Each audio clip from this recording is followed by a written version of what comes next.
오늘 이 시간 우리가 함께 나눌 하나님 말씀은 디모데후서 3장 1절부터 9절까지에 기록되어 있는 본문의 말씀입니다. 디모데후서는 바울이 기록한 서신서들 가운데 가장 마지막에 기록된 서신서라고 여겨지는 성경의 말씀입니다. 우리가 흔히 한 사람이 그 삶의 시간 가운데 가장 마지막에 남기는 말을 유언이라고 이야기를 하며 그 말 한마디 한마디에 특별히 더 많은 의미와 가치를 부여하곤 합니다. 왜냐하면 가장 마지막에 남기는 말들은 일반적으로 꼭 필요한 말, 가장 의미 있고 중요하다고 여겨지는 말들을 남기는 것이 일반적인 모습이기 때문에 그렇습니다. 성경 66권의 말씀들 가운데 중요하지 않고 가치 있지 않은 말씀이 없는 것은 당연하지만 위와 같은 측면에서 디모데후서에 기록된 내용들은 우리가 그 의미를 곱씹으면 곱씹을수록 더욱 풍성한 유익들을 누리고 만끽할 수 있는 귀한 말씀이라고 생각을 합니다. 그 가운데서도 오늘 우리가 함께 나눌 이 본문의 말씀의 내용은 디모데후서의 내용들 가운데서도 마지막 가르침에 해당되는 말씀이라고 할 수가 있습니다.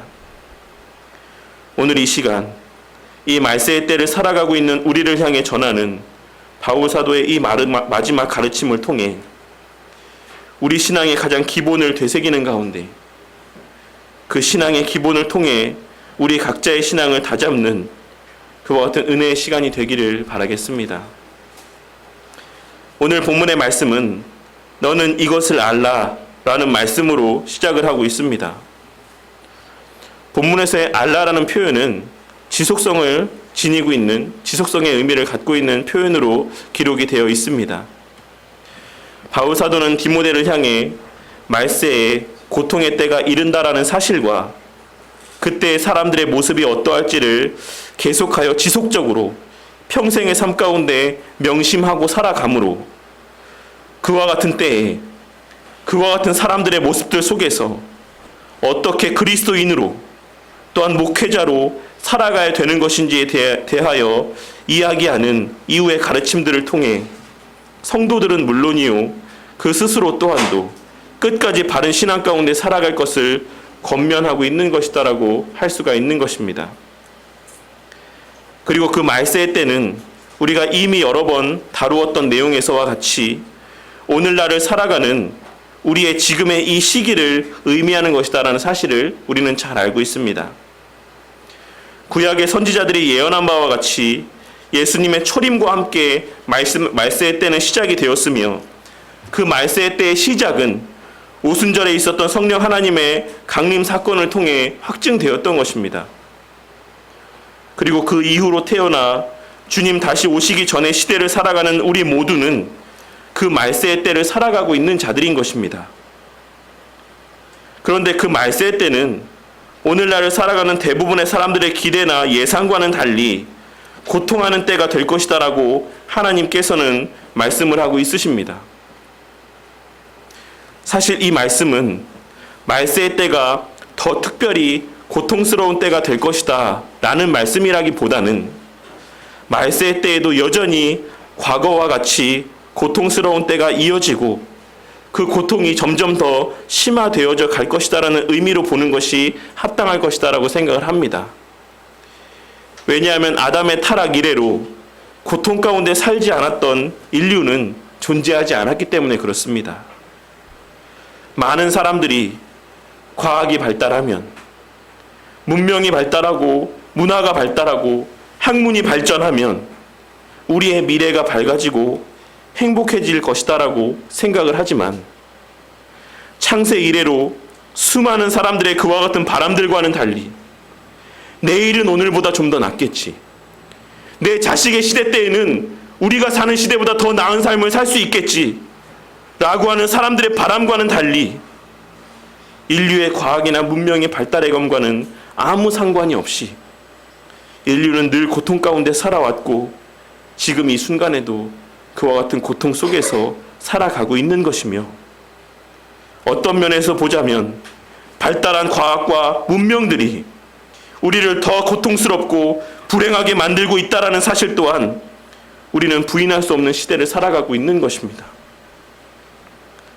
하지만 세상 역사의 그와 같은 흐름을 우리의 역사의 흐름을 통해 보아왔음에도 불구하고 우리 또한 과거와 비교할 수 없을 만큼의 발전된 환경 가운데 살아가고 있음에도 불구하고 오히려 과거의 삶을 그리워하며 그때가 심적으로는 더 살기 좋았다라고 이야기하며 살아가고 있음에도 불구하고 여전히 수많은 대다수의 사람들은 과학의 발전 가운데 소망을 두고 앞으로의 미래의 삶을 막연하게 낙관하며 소망과 기대 가운데 살아가는 모습들을 보게 되는 것입니다. 왜 그렇겠습니까? 그것은 그들이 기록된 하나님의 말씀을 모르기 때문입니다. 이 세상을 창조하신 하나님을 모르고 그 창조주 하나님의 말씀들 가운데 귀를 기울이지 않으며 그 말씀을 듣기는 하여도 그 말씀을 믿고 신뢰하지 않기 때문인 것입니다. 하나님께서는 분명 말세의 때에 더욱 고통하게 될 것이다. 이 땅에 살아가는 한, 이 땅에 존재하는 한 참된 만족과 행복을 누릴 수는 없을 것이다 라고 말씀하고 있으심에도 불구하고 그 말씀을 신뢰하지 않는 것입니다. 그렇게 오늘날 이 세상을 살아가는 상당수의 사람들은 이 세상의 앞날에 대하여 말씀하시는 창조주 하나님의 말씀들 가운데 귀를 닫고 자신들의 이성과 지식 그리고 가진 그 능력을 신뢰하며 살아가고 있는 것이며 과거 우리의 조상들이 범해왔던 실수를 똑같이 반복하며 살아가고 있는 것입니다. 하지만 우리는 오늘 말씀에 기록된 이 하나님의 말씀이 진리인 것이 오늘날의 우리의 살아가는 삶의 환경과 모습들 속에서도 확증되고 있음을 발견하고 깨닫는 가운데 오늘 이 시간 들려주시는 말씀들 가운데 더욱 귀를 기울여야지만 되는 것입니다. 그렇다면 우리의 삶의 시간이 흘러가면 흘러갈수록 더하여져 갈 것이다 라고 말씀하고 있는 그와 같은 우리의 고통의 문제는 무엇으로 말미암은 것이다 라고 할 수가 있겠습니까? 오늘 본문 말씀 1절과 2절 사이에는 한글 번역 성경에는 기록이 되어 있지 않지만 원문 성경에는 왜냐하면이라는 문구가 기록이 되어 있습니다. 바울 사도는 말세의 때에도 사람들은 여전히 그들의 기대나 바람들과는 달리 고통 가운데 살아가게 될 것인데 왜냐하면 아래와 같은 이유들, 아래와 같은 모습들 때문이다 라고 본문의 말씀을 증거하고 있는 것입니다. 그리고 이 본문 가운데 열거되고 있는 모습들은 인간의 원죄와 그 원죄로 말미암아 오염된 인간의 타고난 악한 본성에서 비롯된 모습이라는 것을 잘 알 수 있습니다. 그러니 오늘 본문 말씀에서 열거되고 있는 모든 모습들 또한 우리의 죄된 본성 가운데 그 뿌리를 둔 우리의 악한 모습들이라고 할 수가 있는 것입니다. 그러므로 오늘 본문 말씀에 언급되는 사람들의 모습들은 우리 모두의 안에도 여전히 남아있는 우리의 죄된 모습이자 우리가 말씀과 기도 가운데 주님의 도우심을 간구하며 멀리하기 위해 애써야 될 죄된 모습들인 것입니다. 그렇다면 그 구체적인 모습은 무엇이겠습니까?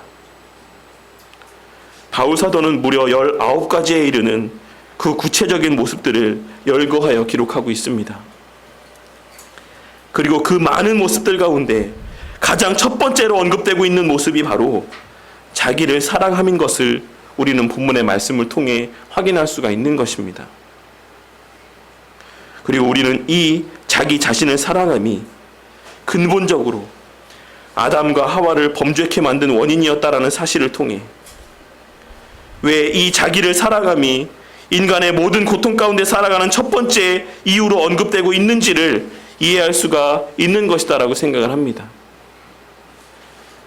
사실 자기 자신을 사랑하는 것은 그 자체만 놓고 본다면 그 자체가 죄된 모습이라고는 할 수가 없을 것입니다. 오히려 그리스도인이라고 한다면 하나님의 형상으로 지음받은 자기 자신을 소중히 여기고 사랑해야 되는 것이 마땅한 모습이라고 할 수가 있는 것입니다. 하지만 본문 말씀에서의 자기를 사랑한다라는 의미는 우리가 짐작하고 있는 바와 같이 하나님 보다라고 하는 전제가 깔려있다라는 사실을 우리는 잊지 말아야지만 될 것입니다. 그리고 그것은 뒤에 이어지는 돈을 사랑함에 있어서도 마찬가지로 적용되는 것입니다. 우리 그리스도인들에게 있어 돈을 사랑하는 것, 돈을 귀하고 가치 있게 여기는 모습 자체가 죄된 모습이라고는 할 수 없는 것이지만, 하나님보다 돈을 더 사랑하는 것은 무조건적인 죄된 모습이라는 사실을 우리는 명심하고 살아가야지만 되는 것입니다. 그리고 이 두 대상에 대한 사랑이 인간의 모든 고통의 원인 중 가장 처음에 언급되고 있다는 사실을 우리는 주의 깊게 살펴야지만 된다는 것입니다. 오늘날을 살아가는 사람들에게 있어 가장 우선되는 가치가 무엇이라고 생각하십니까? 그것은 바로 자기 자신의 행복과 그 행복을 위한 물질의 부요함일 것입니다. 누가 뭐래도 너만 행복하게 잘 살면 돼. 너의 행복이 최우선이야. 라고 하는 주변 사람들의 달콤한 속삭임들로 말미암아 오늘날을 살아가는 대다수의 사람들이 그와 같은 자신의 행복을 최우선의 가치로 여기며 살아가고 있는 것이고, 그 행복을 보장해주는 최고의 조건은 바로 물질의 부요함이라고 생각하며 살아가고 있는 것이 오늘날 대부분의 사람들이 갖고 있는 생각인 것입니다. 하지만 하나님께서는 바로 그 생각과 그 마음들이 우리가 고통 가운데 살아가는 가장 첫 번째 이유가 된다라고 말씀을 하고 있으신 것입니다. 왜 그렇겠습니까? 그것은 창세 이래로, 창세기에 기록된 가인 이래로 그 행복을 가늠하는 만족의 기준이 상대적이었고, 물질의 부유함을 가늠하는 기준들 또한 늘 상대적인 것이었기 때문에 그렇습니다. 행복하게 사는 것도, 부유하게 사는 것도 그 기준은 언제나 다른 사람의 사는 모습을 기준으로 삼는 것이 우리 인간의 본성이기 때문에 모든 사람들의 마음속에는 다른 사람보다 행복하다라고 여겨져야 행복한 것이고, 다른 사람들보다 더 많이 가져야 부유한 것이다라는 생각이 자리하고 있는 것입니다. 그리고 그와 같은 행복이나 물질의 부유함에 대한 상대적인 가치와 기준들이 그 뒤에 이어지는 자랑과 교만과 비방의 원인이 되는 것입니다. 내가 남들보다 더 나은 것 같다라고 생각될 때 우리는 우리 자신을 자랑하고 교만하여지는 것이며, 자신보다 못하다라고 여겨지는 이들을 무시하고 조롱하고 모욕하는 것이며, 남이 나보다 더 나은 것 같다라고 생각되어질 때 우리는 우리의 그들보다 나은 점들을 찾기 위해 길을 쓰고 자신의 그 삶의 모습들을 찾아보는 것이고, 그들을 시기하며 무시하고 조롱하고 모욕할 때가 있는 것입니다. 그리고 우리는 그와 같은 모습들을, 오늘날 많이 가진 자들을 무조건적으로 욕하며 시기하는 사람들의 모습들을 통해서도 여실히 확인할 수가 있는 것입니다. 그리고 그와 같은 자랑과 교만의 모습들은 결국 부모를 거역하며 감사하지 아니하는 모습으로 이어지게 될 수밖에 없습니다. 자신이 그와 같은 삶을 누리고 있는 것이 자신 혼자의 노력과 수고로 된 것이다라고 생각하기 때문에 그 모든 공은 자신에게 돌리고, 늙어 더 이상 자신에게 아무런 도움이 되지 않는 그 부모를 무시하고 그 말을 귀담아 듣지 않게 되는 것이며, 결국에는 자신의 처한 환경들 가운데 감사하지 아니하고 그것을 당연한 것으로 여기는 모습으로 이어지게 되어 있는 것입니다. 오늘날 수많은 사람들이 그 자녀들을 무조건적인 사랑으로만 양육한 그 결과적인 모습이 어떠합니까?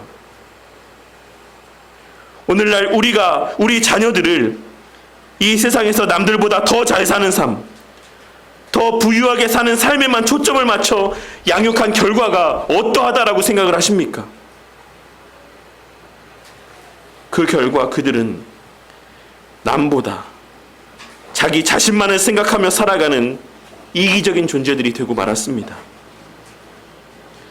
그리고 그 이기적인 모습들은 우리 자녀들을 그들의 속한 무리에서 소외되게 만들고 그들이 어디에서도 사랑받으며 잘 살기를 바라는 그 부모의 바람들과는 달리 그 속한 무리에서 소외되고 따돌려지고 미움받는 존재들이 되게 만들고 만 것입니다. 오늘날 우리 자녀 세대들이 그 부모 세대들의 그 속한 무리에서의 온전한 한 구성원으로서의 살아왔던 그 삶의 모습들처럼 온전한 한 구성원으로 잘 살아가고 있다라고 생각하십니까? 그리고 우리 부모 세대들이 그 부모를 대하였던 것처럼 우리 자녀 세대들 또한도 그 부모를 귀하고 가치 있게 여기며 존중하고 그 부모의 말에 귀를 기울이며 순종하고 살아간다라고 생각을 하십니까?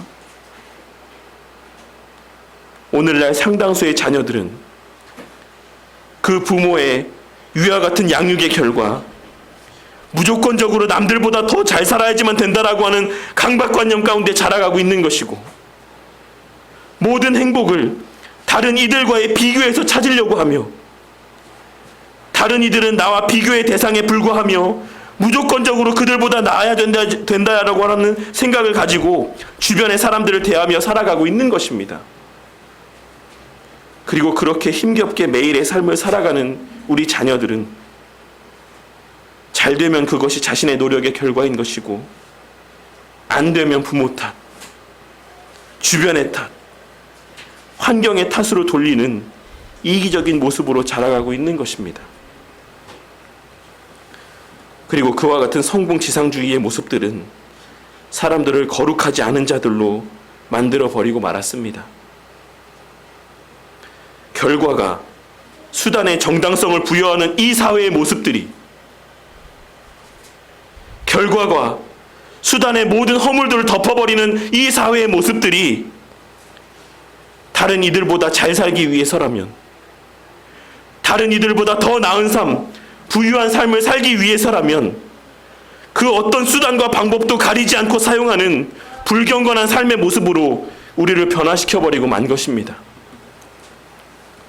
그리고 그와 같은 남들보다 무조건 더 나은 삶을 살기를 바라는 모습들은 결국 우리가 속한 이 사회를 무정한 사회, 정이 없는 사회, 정이 사라진 사회가 되게 만들었고 이웃과의 관계에 있어 다른 이가 나에게 어떤 불이익이나 해를 끼쳤을 때 그것을 용서하지 아니하고 그 원통함을 풀지 않는 강팍한 마음의 소유자들로 만들어버리고 만 것입니다.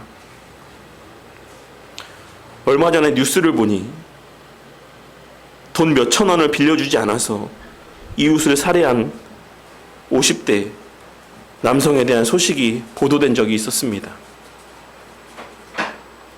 그 외에도 우리는 뉴스들을 통해 너무나도 사소한 일들로 인해 다툼이 일어나고 심지어 타인의 생명을 아무렇지도 않게 빼앗는 일이 빈번하게 발생하는 것을 뉴스를 통해 어렵지 않게 접하며 살아가는 시대를 우리가 살고 있는 것입니다. 나의 손에 쥐어질 물질이 타인의 생명보다도 더 귀하고 가치 있게 여겨지는 시대를 우리는 살아가고 있다는 것입니다.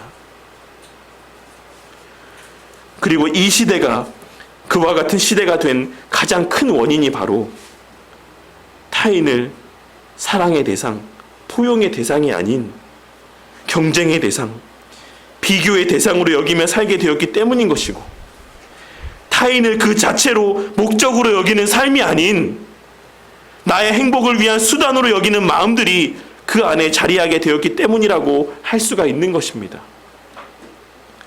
그렇기에 상대방보다 더 나은 삶을 살기 위해 다른 이들을 모함하기에도 주저함이 없습니다. 나만 더 잘 살 수 있게 된다라고 하면 그것이 진실인지 진실이 아닌지에는 전혀 관심이 없고 그것을 중요하게 여기지 아니하고 그 사람의 해가 되기만 한다라고 하면 그 사람에게 해가 됨으로 내가 잘 될 수 있다라고만 한다면 아무렇지도 않게 모함하는 말들을 내뱉는 것을 우리는 뉴스를 통해서는 물론이고 우리 주변의 삶의 모습을 통해서도 어렵지 않게 발견할 수 있는 것입니다. 그러한 상대방을 모함하는 모습들은 이제 더 이상 정치인들의 모습들 속에서만 발견되는 것이 아니라 우리의 아이들의 학교 안에서도 어렵지 않게 발견되는 모습이 되고 말았다라는 것입니다. 그렇게 1차원적인 만족을 추구하며 살아가는 자들은 결국 이어지는 말씀에서와 같이 그 반복된 삶 속에서 자신을 절제하는 능력을 잃어버리게 되고 맙니다. 옳고 그름을 판단하지도 못하지만 설령 옳고 그름을 판단한다라고 할지라도 무엇이 옳고 무엇이 그른 것인지를 알게 된다라고 할지라도 그 자신의 생각과 마음과 행동을 그 옳고 그름대로 절제하지 못하게 되고 만다라는 것입니다. 본문에서의 절제하다라는 의미는 우리가 잘 알고 있는 것처럼 조절하고 다스린다라고 하는 의미를 갖고 있는 표현이긴 하지만 여기에는 마음이 안정되다라고 하는 의미도 담겨져 있습니다. 그러니 이는 그 마음이 온유하지 못하고 늘 충동적이고 요동함 가운데 있다라는 것을 의미하는 것이기도 하고 그 온유함과 안정감을 느끼기 위해 끊임없이 다른 자극적인 일들을 하게 된다라는 것을 의미하는 것이기도 한 것입니다. 그 무엇으로도 찾을 수 없는 그 안정감을, 그 온전함을 만끽하기 위해 수없이 다른 자극적인 일들을 찾아 헤매는 모습이 이 절제하지 못한다라고 하는 의미 가운데 담겨져 있는 것입니다. 그리고 그 육적인 본성에 이끌려 그와 같은 마음의 안정을 찾지 못하고 요동함 가운데 절제하지 못하는 삶을 살아가는 이들은 날이 갈수록 사나워져 갈 수밖에 없습니다. 본문에서의 사납다라는 의미는 야수적인 이라는 의미입니다. 이는 지극히 본능적인 반응에 이끌려 살아가는 모습을 의미하는 것이라 할 수가 있는 것입니다. 내가 당장에 화가 나면 타인을 때려서라도 그 화를 해소해야지만 직성이 풀리는 것이고 그 마음에 평안함이 찾아온다라고 여겨진다라고 하면 그 어떤 행함이라도 주저없이 행하는 그런 모습들을 나타내 보이며 살아가게 된다라는 것입니다. 얼마 전에 뉴스에서 이제 갓 20을 넘긴 젊은 친구가 택시 안에서 오바이트를 했다라고 자신을 나무라는 택시기사를 뇌사 상태에 이르기까지 구타한 사건을 보신 일이 있으실 것입니다.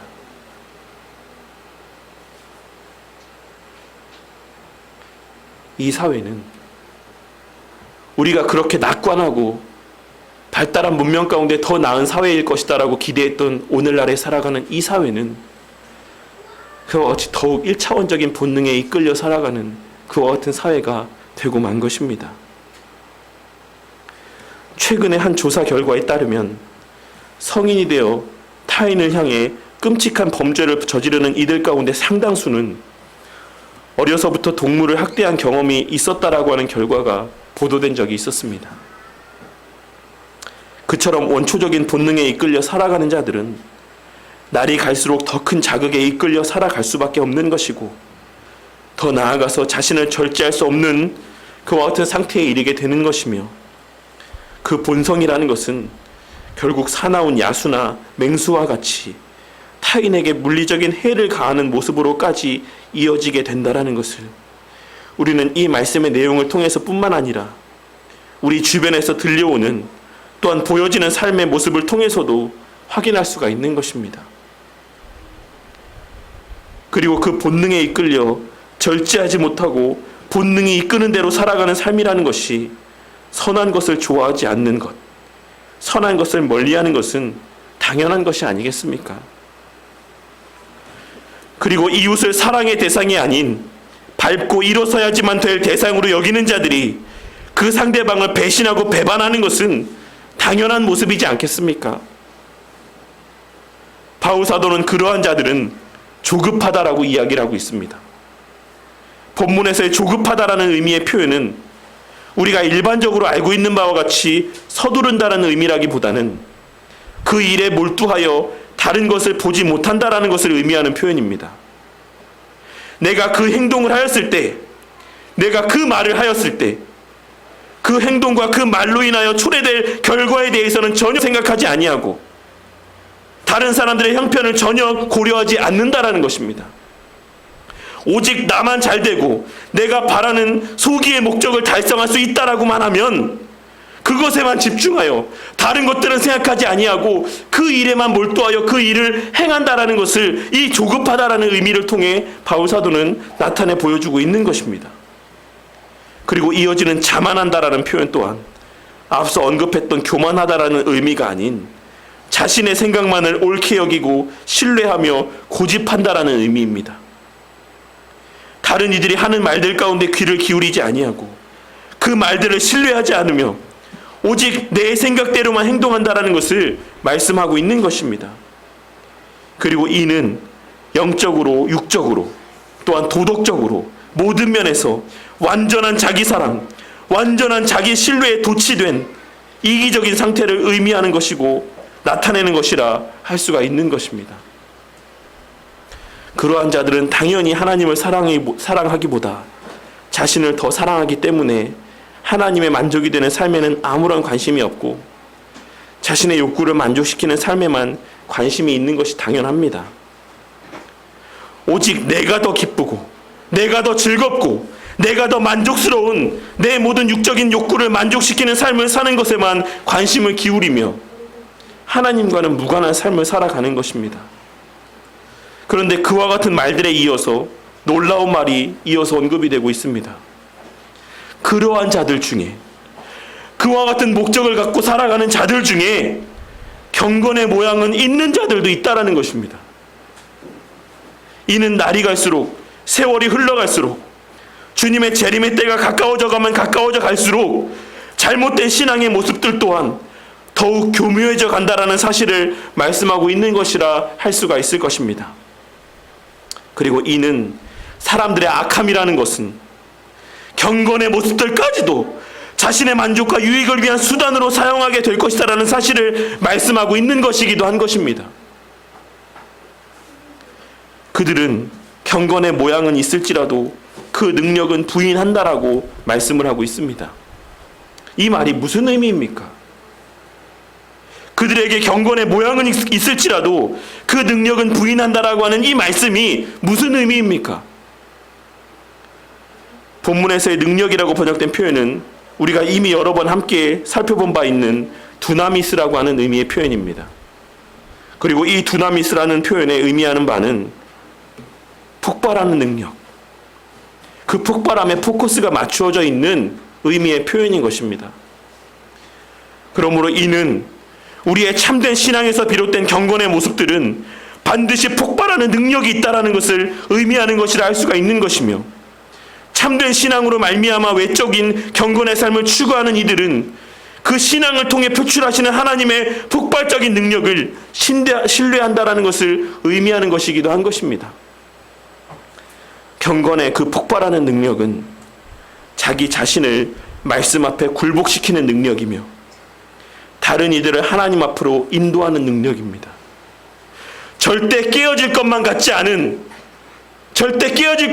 그 자아가 깨어지는 그와 같은 능력이며 절대 예수를 믿을 것 같지 않은 견고한 타인의 불신앙이 깨어지게 만드는 그 폭발하는 능력을 의미하는 것이다라는 것입니다.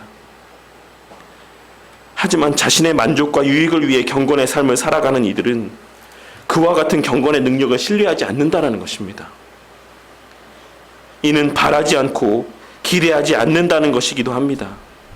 왜냐하면 그들에게는 그 경건의 삶으로 말미암아 자신의 신앙이 변화되어지고 타인이 하나님께로 나아오는 것에 대해서는 아무런 관심이 없기 때문에 그렇습니다. 그들이 신앙의 열심을 나타내 보이는 것은, 그들이 경건의 삶을 사는 것은 다른 이들을 하나님 앞으로 인도하기 위함이 아니라, 그 자신이 더 하나님 앞에 가까이 가기 위함이 아니라, 그 열심을 다한 신앙의 삶으로 말미암아 내가 다른 이들보다 더 부유하게 살고 잘 사는 것에만 관심이 있기 때문인 것이며, 다른 이들보다 더 신앙이 좋은 사람이라고 인정받는 것에만 관심이 있어 신앙의 열심을 나타내 보이는 것이기 때문에 그런 것입니다. 하나님께서는 바울 사도를 통해 그러한 자들에게서 돌아서라 라고 말씀을 하고 있으십니다. 이는 그들과 함께 걸어가지 말아라. 그들과 함께 동일한 삶을 살지 말아라. 라는 의미라고 할 수가 있습니다. 그들의 말에 동조하지 말고, 그들의 삶의 모습에 관심을 갖지 말고, 그들의 생각 가운데 마음을 빼앗기지 말 것을 말씀하고 있는 것입니다. 하지만 그러한 자들은 이 주의 몸된 교회 가운데 반드시 자리하고 있을 것이 분명합니다. 왜냐하면 이어지는 말씀에서와 같이 하나님께서 그러한 자들이 주의 몸된 교회 가운데 하나님의 집의 권속들의 무리 가운데 가만히 들어오게 될 것이다라고 엄연히 말씀하고 있으시기 때문입니다. 물론 이는 지역교회나 유형적 교회에 국한되어 적용되는 말씀이 아닙니다. 이는 하나님의 큰 보편교회의 테두리 안에서 반드시 그와 같은 자들이 섞여 있을 수밖에 없다라는 것을 말씀하고 있는 것이지, 이 말씀의 문자적인 의미와 해석대로 반드시 우리 교회의 이 구성원들 안에서도 적어도 한 명 정도는 그와 같은 사람이 있을 것이다 라고 하는 것을 의미하는 말씀은 아닌 것입니다. 어쨌든 이 지상의 주님의 보편교회 안에는 언제나 그와 같은 잘못된 신앙을 가진 자들이 가만히 들어올 것인데, 하나님께서는 그들의 미혹 가운데 넘어지는 자들 또한 그 책임에서 자유할 수 없다라고 말씀하고 있으신 것을 우리는 주의 깊게 살펴야지만 될 것입니다. 나는 저 사람들 때문에 넘어졌다. 나는 저 사람의 꼬임 때문에 넘어졌다. 그렇게 나는 죄가 없다라고 이야기할 수 없다라는 것을 주님께서 말씀하고 있으신 것을 우리는 주의 깊게 살펴야지만 된다라는 것입니다. 하나님께서는 잘못된 신앙을 가진 이들의 미혹 가운데 넘어지는 것은 6절에 기록된 말씀에서와 같이 그 자신 또한 그와 같은 잘못된 욕심이 그 마음 가운데 자리하고 있기 때문인 것이며, 그 미혹에 이끌리고 넘어지게 되는 것이다라고 말씀하고 있으신 것입니다. 그리고 그와 같이 잘못된 바람들을 품고 있는 자들, 즉 세상적인 욕심과 유익을 위해 진리를 배우는 자들은, 자신의 육적인 만족을 위해 진리를 배우는 자들은 그 누구 못지않게 열심을 다해 항상 말씀을 배우기는 하겠지만, 그와 같은 열심은 남들보다 더 잘 살기 위한 동기에서의 신앙의 열심이고, 남들보다 더 인정받고 자신을 드러내 보이기 위한 배움의 열심이기 때문에 끝내 참된 진리의 지식, 그리스도를 아는 데까지 이르게 될 수 없을 것이다라고 말씀을 하고 있는 것입니다. 그러면서 이어서 얀네와 얀브레라고 하는 인물이 언급이 되어지고 있습니다. 이 얀네와 얀브레라는 인물은 성경 가운데 오직 이 말씀에만 언급이 되고 있는 인물들입니다. 그리고 이들은 정경에 기록이 되어 있지 않고 유대의 전승이나 외경에 기록이 되어 있는 인물입니다. 바울 사도는 아마도 가말리엘의 문화에서 학업을 이어갈 때 아마 이 얀네와 얀브레라는 인물에 대하여 들었을 것이다라고 생각을 합니다. 그리고 이 얀네와 얀브레라는 이름이 실제로 그들의 이름인지도 명확하진 않습니다. 왜냐하면 얀네라고 하는 이름의 의미는 유혹하는 자라고 하는 의미고, 이 얀브레라고 하는 이름의 의미는 반란을 일으키는 자라는 의미이기 때문인 것입니다. 그 누구라도 자신의 자식의 이름을 그러한 의미로 짓는 부모는 없을 것입니다. 그렇기에 이 얀네와 얀브레가 실제 그들의 인물이라고 보기는 힘들겠지만, 어쨌든 그들이 얀네와 얀브레라는 이 호칭으로 불렸다라는 사실만큼은 분명한 것이다라고 생각을 합니다. 그런데 이 얀네와 얀브레라는 사람이 어떤 사람들이었냐면, 이들은 모세가 애굽에서 이스라엘 백성들을 이끌어 나오려고 할 때 모세를 맞섰던 술객들이다라고 기록이 되어 있습니다. 그리고 이후에 그들이 도저히 유대인들의 출애굽을 막을 수 없게 되자 그 무리 가운데 섞여 애굽에서 나와 그 무리 가운데 함께함으로 어떻게든지 그들의 가나안 땅을 향한 여정을 방해하기 위한 그런 목적으로 그들과 함께했던 인물이라고 기록이 되어 있습니다. 그래서 우리가 잘 알고 있는 것처럼 유대 전승에 따르면 모세가 계명의 말씀을 받기 위해 시내산에 올라갔을 때 무리를 선동해서 금송아지를 만들게 만든 것이 바로 이 얀네와 얀브레였다라고 유대 전승에 또한 외경에는 기록이 되어져 있는 것입니다. 그런데 그처럼 눈에 보이지 않는 하나님을 자신들의 만족을 위해 금송아지로 만들게 했던 얀네와 얀브레와 같이 오늘날 교회 안에서도 하나님을 그와 같이 자신의 만족을 위한 수단으로 전락시키는 자들이 있다라는 사실을 하나님께서는 말씀하고 있는 것입니다. 그리고 그들은 비록 몸은 교회 안에 있을지 모르지만 그들은 하나님의 택함을 받은 구원받은 자가 아닌 버림받은 그 상태 가운데 여전히 머물러 있는 그 마음이 부패한 자들이라고 말씀을 하고 있으신 것입니다.